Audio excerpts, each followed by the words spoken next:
Baiklah, kepada ketua kelas, tolong disiapkan. Sebelum kita memulai belajar, mari kita berdoa menurut agama dan kepercayaannya masing-masing. Berdoa dimulai.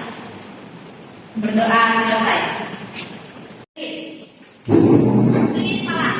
Assalamualaikum warahmatullahi wabarakatuh. Waalaikumsalam warahmatullahi wabarakatuh. Baik, anak-anak silakan duduk. Terima kasih Pak. Kasih Pak. Baik, kita absen dulu ya. Ya Pak. Cepat ya Pak. Kasih nanti di rumah Pak. Indah Sari Sirait, Pak. Febrita, Hadir Pak. MRK, Hadir Pak. Anissa, Saya Pak.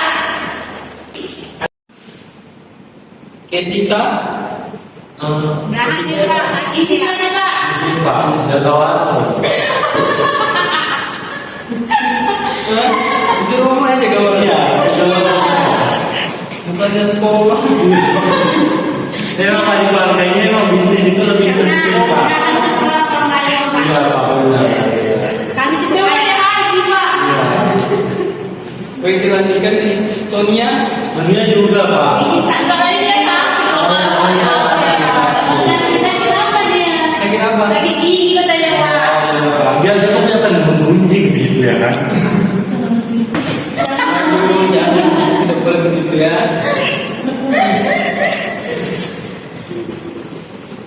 Baik, Bapak mau nanya, apa sih yang kalian pelajari seingat kalian pertemuan kemarin? Manusia purba Pak. Kita mempelajari manusia purba. Selanjutnya kita melanjutkan materi sebelumnya, yaitu manusia purba ke penelitian manusia purba ya. Hadir Pak. Baik, Bapak mau menjelaskan sedikit dulu sebelum Bapak.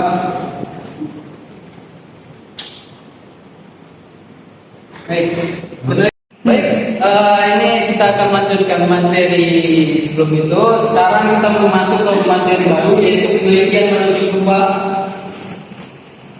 Oke, jadi kita ke Sangiran dulu. Kenapa Sangiran? Karena daerah itu adalah perjalanan kisah soal perkembangan manusia di dunia yang tidak dapat kita lepaskan. Karena keberadaan itu bentangannya luas, karena adanya perbukitan tandus itu berada di perbatasan di Kabupaten Sriget dan Kabupaten Karanganyar. Jadi lahan itu dikenal dengan nama situs Sangiran. Jadi di dalam buku Hari Widianto dan Truman Simanjuntak itu Sangiran itu menjawab dunia yang diterangkan bahwa Sangiran itu merupakan sebuah kompleks situs manusia purba dari kala Pleistocene yang paling lengkap dan paling penting di Indonesia. Jadi di Asia itu sangat penting ya, terutama itu. Jadi lokasi tersebut itu merupakan pusat perkembangan manusia di dunia yang memberikan petunjuk tentang keberadaan manusia sejak 150.000 tahun yang lalu. Jadi Bapak jelasin, ya ini adalah peta manusia tertua di Sangiran, yaitu bisa dilihat ada Kandeng, Mountain, Olu, Tanjung, dan Sumeru. Itu adalah wilayah penyebarannya. Baik, apa sih situs di Sangiran ini? Jadi situs Sangiran ini mempunyai luas 8 km pada arah utara dan selatan dan 7 km di arah timur barat. Jadi situs di Sangiran ini merupakan suatu kubah raksasa yang berupa lingkungan besar di pusat kubah dan akibatnya adanya erosi di bagian puncaknya. Jadi kubah raksasa itu diwarnai dengan perbukitan yang bergelombang. Jadi kondisi deformasi geologisnya itu menyebabkan terjadinya berbagai lapisan batuan yang mengandung fosil-fosil manusia purba dan binatang. Jadi apa ditemukan itu artefak. Jadi artefak ini berdasarkan materi di dalam tanah itu. Jadi situs Sangiran ini berupa endapan lempung hitam pasir dari vulkanik, jadi tanahnya itu tidak subur, terkesan bersam pada musim kemarau. Jadi menurut laporan itu kan penemuan fosil ini bagi wilayah yang di Sangiran ini seperti dilaporkan itu seolah-olah terlupakan dalam waktu yang lama. Nah, dan ada salah satu peneliti namanya Eugene Dubos juga pernah datang ke Sangiran, akan tetapi ia kurang tertarik dengan temuan-temuan yang di wilayah Sangiran itu pada saat 1924. Dan von Demas yang menemukan artefak di titik di wilayah Gulu dan terletak di sekitar 2 km di bagian barat di Kubah Sangiran. Ini kita lanjut dulu. Yang kedua adalah Trinya Ngami Jawa Timur. Di sini ada sebuah desa di Pilihan Bengawan Solo. Jadi masuk wilayah ini administrasi Kabupaten Ngami Jawa Timur. Tinggal perbakalan telah lebih dulu ditemukan dari itu. Jadi jauh sebelum itu Van Olympus Wall dia menemukan Sangiran ini pada 1934 dan ekskavasinya dilakukan oleh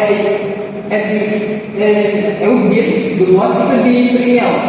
Dia telah membawa penemuan sisa manusia purba yang sangat berharga bagi dunia pengetahuan.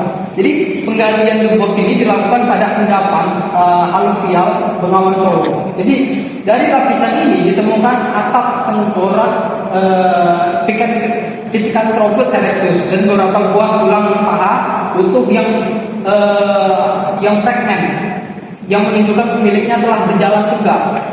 Dan tengkoraknya Pithecanthropus ini itu sangat seperti tulangnya itu agak besar dan tulang keningnya itu sangat menonjol di bagian belakang matanya. Dan otak manusia modern dia itu adalah 1200 sampai 1400 cc. Tulang keningnya jadi terdapat penyempitan yang sangat luas ya. Jadi Bapak selanjutnya Bapak akan jelaskan tentang jenis Meganthropus itu. Jadi jenis Meganthropus adalah jenis manusia purba. Ini terutama berdasarkan penelitian von Koningswald di Sangiran pada tahun 1936 dan 1941. Dia kan menemukan fosil rahang manusia yang berukuran besar. Jadi dari hasil rekonstruksi ini kemudian para ahli menamakan jenis manusia ini sebagai Meganthropus paleojavanicus.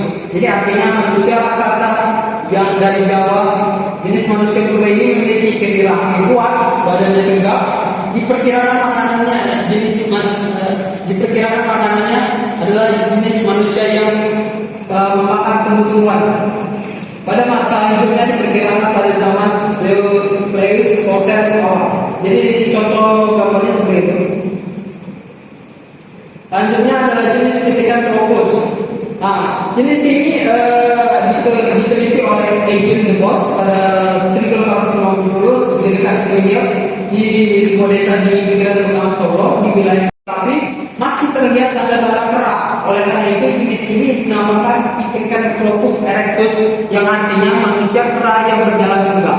Jadi jenis ini juga ditemukan di Mojokerto sehingga disebut Pithecanthropus mojokertensis. Jadi jenis manusia purba ini juga dikenal sebagai rukun Homo erectus. Ini paling banyak ditemukan di Indonesia. Diperkirakan jenis manusia purba ini hidup dan berkembang di sekitar zaman Pleistocene tengah. Yang terakhir adalah jenis Homo. Fosil jenis Homo ini pertama diteliti oleh Van Oosthoven di wajah. Penelitian ini dilanjutkan oleh Eugene Dubos bersama kawan-kawannya. Ini menunjukkan sebuah jenis Homo. Ciri-ciri jenis manusia Homo ini mukanya lebar, hidungnya dan mulutnya menonjol, dahinya juga masih menonjol sekalipun tidak menonjol. Jenis itu adalah namanya Pithecanthropus. Jadi bentuk fisiknya tidak jauh berbeda dengan manusia yang sekarang. Jadi hidup dan berkembang jenis manusia ini sekitar 40.000 sampai 25.000 tahun yang lalu. Tempat-tempatnya penyebarannya tidak hanya di Pulau Indonesia, tetapi juga di Filipina, Cina Selatan, dan Homo sapiens ini artinya manusia sempurna ya, baik dari segi fisik, volume otaknya maupun postur badannya yang sudah menyerupai manusia secara umum, tidak jauh dengan manusia modern. Kadang-kadang Homo sapiens ini juga diartikan dengan manusia bijak karena telah lebih maju dalam berpikir, menyiasati tantangan alam. Jadi bagaimana mereka muncul ke bumi? Jadi pertama kali dan menyebarnya itu dengan cepat ke berbagai penjuru dunia hingga saat ini. Para ahli paleoantropologi dapat berbagai penjuru dunia hingga saat ini. Jadi Homo sapiens ini dengan pendahulunya Homo erectus, tanpa Homo sapiens ini kurang dekat posturnya dibandingkan Homo erectus. Salah satu alasannya karena tulang belulangnya tidak setebal dan sekompak Homo erectus. Selanjutnya, Bapak biar kalian lebih atraktif ada timbal baliknya. Jadi Bapak mau karena kita 4 orang dan kurang dari 2 orang lagi kan, kita nggak bisa bagi kelompok. Jadi Bapak tunjuk satu-satu. Yang pertama kepada Indah meneliti cari tentang Ercin Dubos dan Bede Van Red Scholar. Oke, cari apa sih yang diteliti oleh mereka. Yang kedua Pebeta akan meneliti Terhad, O.P. Hort, dan Van Tot Niswol. Oke? Pada Arga akan mencari tentang Joko Rohondoyo dan Dufresne. Gimana Pak dapat ini? Jokro, Handoyo, dan Dufjes. Handoyo dan apa Pak? Dan Dufjes. Dan yang terakhir Anissa menjelaskan tentang penemuan yang dilakukan oleh Profesor Dr. Tengku Jacob. Baik, namanya adalah Profesor Dr. Tengku Jacob. Selamat pagi teman-teman. Pagi. Kalau pulang apa kabar? Semangat. Selamat pagi teman-teman. Pagi. Apa kabar? Baik. Mantap. Oke. Di sini saya akan mempresentasikan hasil diskusi yang telah dibagikan oleh Bapak kami kemarin atau hari ini. Ya. Betul. Di sini saya akan mempresentasikan diskusi tentang tugas yang dikasihkan Bapak kami yang hari ini, yaitu mengenai Eugen Dubos dan B.D. Van Reestela, di mana Eugen Dubos dan B.D. Van Reestela mempunyai nama lengkap Marie Christus Thomas Dubos, lahir pada 28 Januari 1858. Nah, Eugen Dubos ini seorang dokter yang berkebangsaan Belanda. Yang pertama kali datang Di Indonesia. Belanda pertama kali datang di Indonesia. Jadi kedatangannya itu ke Indonesia bertujuan untuk Melaksanakan penelitian lebih lanjut. melaksanakan penelitian lebih lanjut. Kedatangannya ke Indonesia bertujuan untuk melaksanakan penelitian lebih lanjut tentang manusia purba di Indonesia setelah mendapatkan kiriman sebuah tengkorak manusia dari salah seorang teman yang bernama B.D. Van Reestela pada tahun 1889. Nah, B.D. Van Reestela ini menemukan tengkorak di daerah Belajar. Jadi pada saat ia melakukan penggalian marmer, Eugen Dubos ini pun berhasil menemukan fosil tengkorak pada tahun 1890 di dekat desa Trinil, Jawa Timur. Nah, fosil itu diberi nama disebutkan apa? Fosil itu diberi nama Pithecanthropus erectus. Pithecanthropus erectus atau manusia kera yang berjalan tegak. Nah, fosil tersebut diduga berusia kurang lebih 1 juta tahun. Penemuan ini ternyata telah menggemparkan dunia ilmu pengetahuan di bidang paleontologi dan biologi. Nah, di sini saya mengatakan bahwa kita perlu meneliti di makam Pahlawan. Enggak, makam pahlawan. Oh, si Lendi ada makam temunya. Oh. Nanti besok kita kasih dia. Iya. Usia untuk mengetahui usianya ada berapa terserahnya.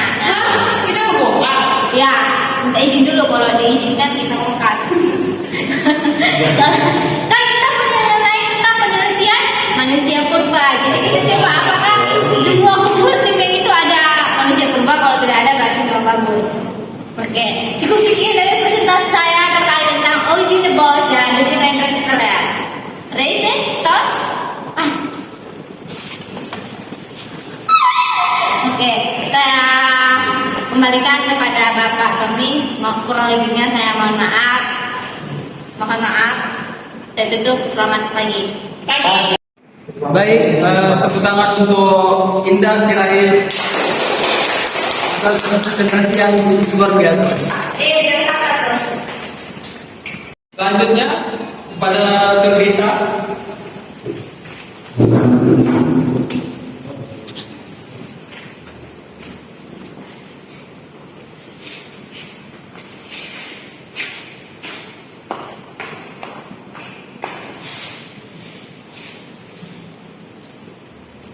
Baiklah, saya akan mempresentasikan hasil dari tugas saya, yaitu tentang Tirhad, Openwood, dan Jihad von Quizworth. Kemana namanya? Iya. Oke, baiklah. Terhad, Openwood, dan Jihad von Quizworth. Ketiga penelitian ini mengadakan penelitian di daerah Ngadong atau Kabupaten Blora. Mereka berhasil menemukan 14 fosil manusia purba. Salah satu fosil tersebut lebih dikenal dengan nama Homo solosis. Nah, karena ditemukan di sepanjang aliran Sungai Bengawan, Solo, atau sekitar tahun 1936 sampai 1941. Jadi, von Quizworth menemukan fosil rahang bawah yang berukuran sangat besar, sehingga para ahli memberi nama Meganthropus paleojapanus. Dan itu namanya artinya adalah manusia besar yang berasal dari Pulau Jawa yang diduga sama dengan Homo mojopetensis. Nah, sekian dari presentasi saya. Saya ucapkan terima kasih. Bersama.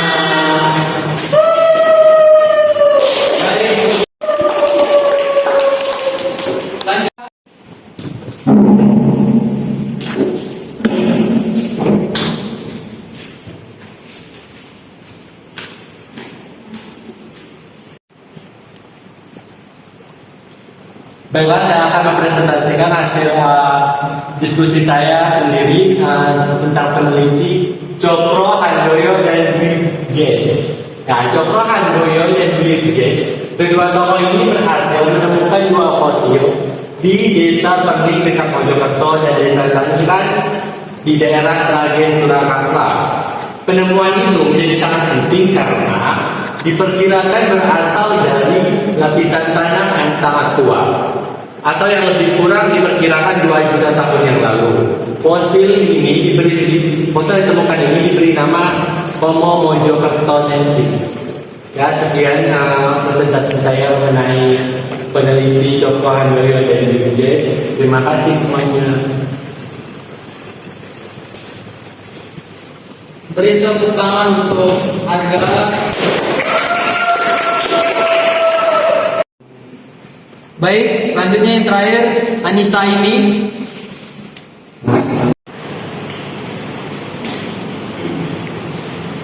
Baik, assalamualaikum warahmatullahi wabarakatuh.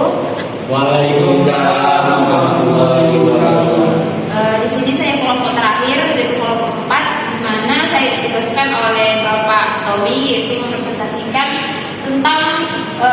Profesor Dr. Teguh Jacop. Nah, di mana ia lahir di Beurlok, Aceh Timur pada tanggal 6 Desember 1929. Setelah Indonesia merdeka, penelitian itu dilakukan oleh Profesor Dr. Teguh Jacop. Ia adalah ilmuwan yang terus memperjuangkan penemuannya bahwa fosil dari Flores bukan spesies baru, tetapi bagian dari salah satu subjektif Homo sapiens dengan ras Austromelanesid. Ia menolak anggapan para ahli barat bahwa manusia purba di kawasan Semiran, Solo bertradisi mengayau atau memenggal kepala lalu memakan otak sesamanya. Di mana Profesor Dr. Teguh Jacop melakukan penelitian di desa Semiran dan meluas sampai di sepanjang aliran sungai. Terima kasih atas 4 kelompok yang sudah tampil. Beri tepuk tangan untuk semuanya. Baik, mungkin ada pertanyaan dari kalian yang ingin kalian sampaikan kepada Bapak apa tentang materi ini? Cukup, Pak. Bapak persilakan. Kalau Pak, Pas, depan semua. Baik, kalau begitu kita ini aja tugas untuk minggu depan.